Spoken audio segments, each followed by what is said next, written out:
What's up, guys? Welcome to Daily Dose of Reddit. This is your host, Zach, and today's subreddit is r/IDontWorkHereLady. Alright, this story is called Manager Reveals Illegal Hiring Practices When Mistaking Me for an Applicant. Names have been altered out of consideration for the business owner. I'm a bit older. I've got grandkids in high school, let's put it that way. So I've been especially cautious about staying home during the COVID-19 pandemic. Part of that has, unfortunately, meant indefinitely cutting out my regular trips to the gym. So I invested in a couple of pieces of equipment for my house. I'd purchased them from a local fitness retailer who I'd selected in part because of their generous warranty and repairs agreement. But then, one of the machines broke. I called them up and all of a sudden, they were a lot more difficult to get on the phone than they were during the sales process. Wouldn't commit to a repair date, technicians never in, customer service always putting me on hold for ridiculous amounts of time, even though it was a small local store. Just endless. Finally, I decided to go over and sort it out in person. At this point, our state was only just beginning to open up, so things like fitness equipment stores weren't seeing a surge of foot traffic yet, and I was surprised to find about a dozen cars parked in the lot, mostly lifted trucks and Jeeps with Punisher stickers and similar embellishments.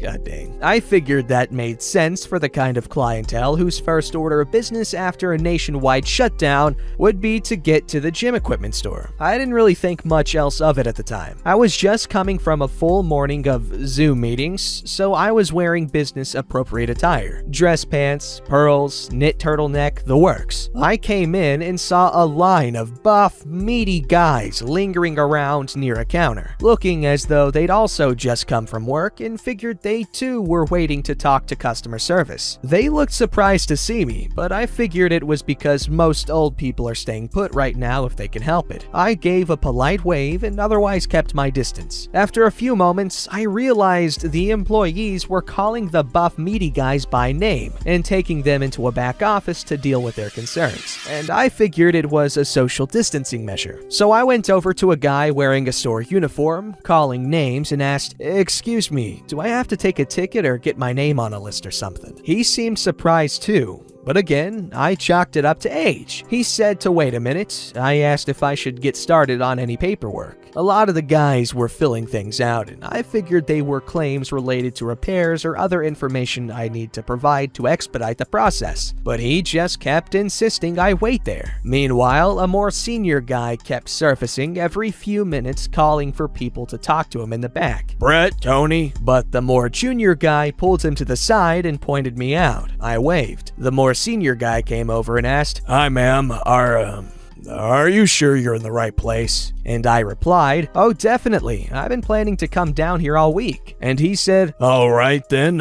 we can chat right now. You want to come on back? You ready?" The beefy guys were exchanging some puzzled looks, but I thought it was because I was jumping the queue. I assumed they were prioritizing me because I was at the highest risk. I said, "Oh, that's sweet of you, but these men were here before me. I'm fine to wait. Why don't you give me any requisite paperwork to take care of in the meantime?" But he just shook his head, going, "Well, before you fill anything out, why don't we talk first?" And off we went. I sat down in a small back office across from these two men at a desk. It seemed like quite the to-do over scheduling a simple repair, but I figured this was life in the new normal. So they looked at each other as though neither quite knew what to say, and I'm thinking, is this both their first day on the job? Let's get on with it here. Finally, the more senior one cautiously ventured, "So, do you have a lot of experience with the specificities, inner workings, and maintenance of gym equipment?" Now I'm thinking they're trying to find a reason to put me at fault and void my warranty or otherwise upsell me. So I shoot back the curt but truthful answer. "I've been working out every day for longer than at least one of you has been alive. I can look at any model on your floor and tell you what they do, why, and which features are necessary versus which features are just just extra flash designed to line your pockets. And I definitely know a working machine from a broken one, so I don't even know why this discussion is necessary. Just tell me what information you need, I'll sign what I need to sign, and let's get this taken care of. The more senior guy folded his hands on the desk and went, "All right, listen, I'm sure you're very experienced and do know your way around, but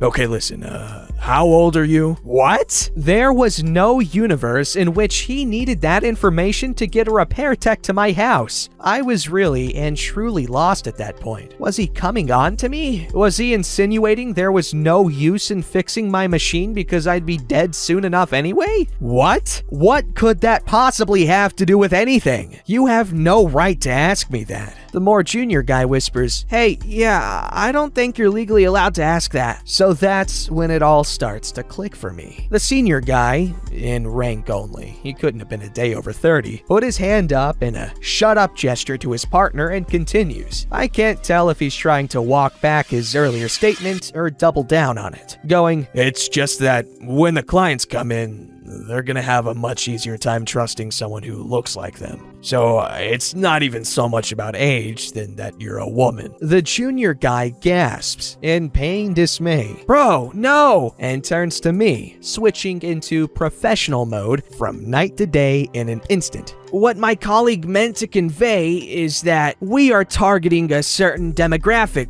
and he ran out of buzzwords with that sentence alone. They realized the situation was getting away from them at that point as I sat in silence, staring daggers into them. Finally, fully understanding that I'd walked into a pool of job applicants and been mistaken for one, I said, "You realize it's illegal to ask an applicant their age or discriminate on the basis of gender?" The senior guy definitely thought he had the situation handled as he exclaimed, "It's not really about us, ma'am. We're trying to keep you safe, you know? We're not saying you can't work here, like that you're incapable, just that you shouldn't. Like, we're doing you a favor by not considering you, really. There's a lot of heavy lifting that's not safe for older people. Your bone density decreases hand over fist as you age. Haven't you noticed that? And you'd be in the store alone sometimes with other employees. You'd be the only woman here. That would be very uncomfortable. For you, I mean." I wanted to be sure that I had my bases covered because I'm lucky to have stable employment, but plenty of my old bitty peers are struggling right now, and it infuriates me to think they're ever dealing with this kind of bullcrap. So I went, "Well, thanks for your concern, but times are tough and I'm qualified for this position, so I'd still like to fill out an application." The junior guy looked like he wanted to give me one just to make this end, but the senior guy said firmly, "For all the reasons I just outlined, I don't think that's a good idea. I'd heard enough. No way this infant sweat stain owned and operated a business, so I asked to speak to the owner. They said the owner wasn't reachable by phone. There was a tray of business cards on the desk, so I picked up the one with owner listed on it. While it did only have a phone number for the main business line, it also had an email. So I said, "Guess I'll just email him then. Now I need your full names." The junior guy said his name was Ken Lopez. Fine. The senior guy said his name was Brian Smith. I nodded and asked, "Hey, Brian, why's your shirt say Andy on it?" I found his real card and took it for my records. I didn't want to give the guy any opportunities to hide behind those bogus excuses. So as I turned to leave, I concluded a final time with feeling, "Just so we're clear, you're saying you will not even let me apply for the job because you won't consider me based on my age and gender." He tried to stay silent at first, but eventually cracked under pressure and babbled, "Look, it is what it is, ma'am," while his clueless junior counterpart said, "Good luck on the job search," and tried to offer me a coupon for my trouble of having driven all the way here. I had no sympathy for the junior one either though, because he didn't give me an application back at the beginning when I still thought I was in line for customer service. He took one look at me and got his boss instead to weed me out. So I left shortly after that point and exchanged emails with the owner. I explained what had happened, not only that their people utilized discriminatory hiring practices, but that I'd arrived as a customer and no one greeted me or asked how they could help, to such a degree of negligence that this situation was allowed to occur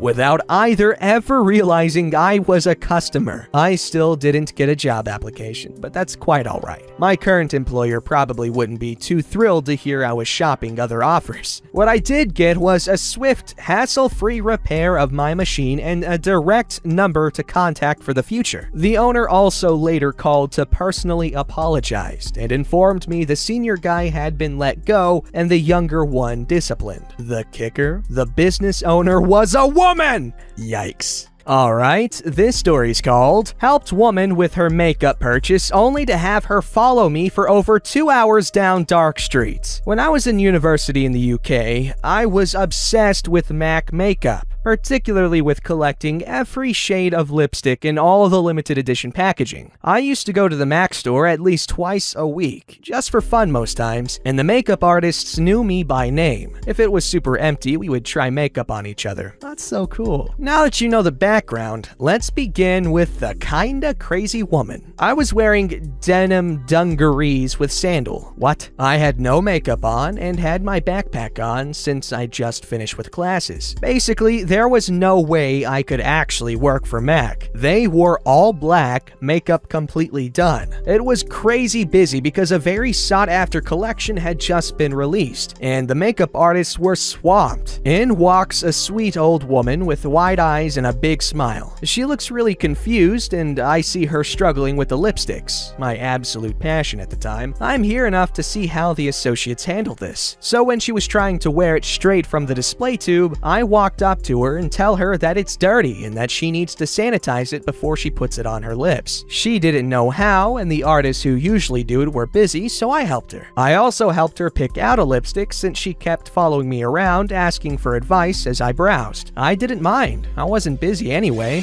Basically, looking on back, I see why she thought I worked there. I left about 5 minutes after this, when she was still in line to pay for her new lipstick in the store. I met friends for dinner and had a couple of drinks. I was out for at least 2 hours after I left MAC, a little buzzed and very happy. I began to slow walk home with my flatmates. I lived right in the city center, but it was an old pedestrian town. Not much, if any, traffic. I hear heels behind me and assume it's just another pedestrian, so I continue walking. No one called out to us, and the heels followed me all the way to our street, 20 minutes into my walk. So at this point, I'm actually a little taken aback. We were both content walking in silence, so the heels were very obvious, on cobblestone too. I turn around, but it's too dark for me to see the person, so I say, "Hi?" and all I hear is a giggle in response. I lose it and start running down my street with my flatmate. We're yelling incoherent things to each other. I don't even think my flatmate knew why I ran, but she just joined anyway. When I hear a woman scream, No, I'm sorry. I didn't mean to scare you. I'm so sorry. we both stop and stare at this old but tall woman hobble run to us on her little clunky heels. She runs straight to me and stops like 3 feet away and holds out money. I'm absolutely shocked and looked at her in silence while panting with fear. She goes, I never paid you your commission for your sale. I heard you get commission, but you had left and I did not want anyone else to get your money. I went after you, but I didn't want to disturb your time with your friends. I'm sorry for bothering you. I was still just staring at her because I just couldn't put it together. I backed up again before it occurred to me. The MAC woman quickly told her I don't work there and had no idea what she was talking about. She immediately felt embarrassed. It was nighttime, but I could see she went a tomato red and started stuttering in apology. I asked her if she followed me all night, and she said yes. She just didn't want to bother me when I was with my friends and hoped she could get me alone as I walked back. My flatmate jumped in to say how petrifying this was, and I did mention it was creepy. She said she learned her lesson and won't do it again. She was just so happy with my service. She ended up apologizing and trying to hand me money anyway. It was 15 pounds if anyone is wondering. Old lady thought I would make the full value of the lipstick in commission if I made the sale. Bless her. We ended up walking her to her car. We were young and dumb and laughed about it. She drove a crazy expensive car, and that made me take a second glance at her. She looked expensive. I don't think she really knew how the world worked outside her wealthy little bubble. She pretty much admitted as much on the walk. She said this is her first time away from home by herself. Usually, her husband flies with her. She lives an hour's drive away, so... Huh? And her adopted daughters are away at boarding school in Switzerland. She had never been shopping by herself, and it was her first time in a mall. Suddenly, it made more sense. Wow, okay, you know what? Honestly, seems like a cool person to have as a friend, not just because they're rich, but just the different lifestyle. It just seems like a very interesting sort of person to, observe. Not that they're for observation, but, friendship and stuff. But that seems like a really cool lady. Very nice. I was definitely a little weird, but nice. 15 pounds can go a long way for a lot of people. Don't forget to like, subscribe, and hit that bell to never miss an episode.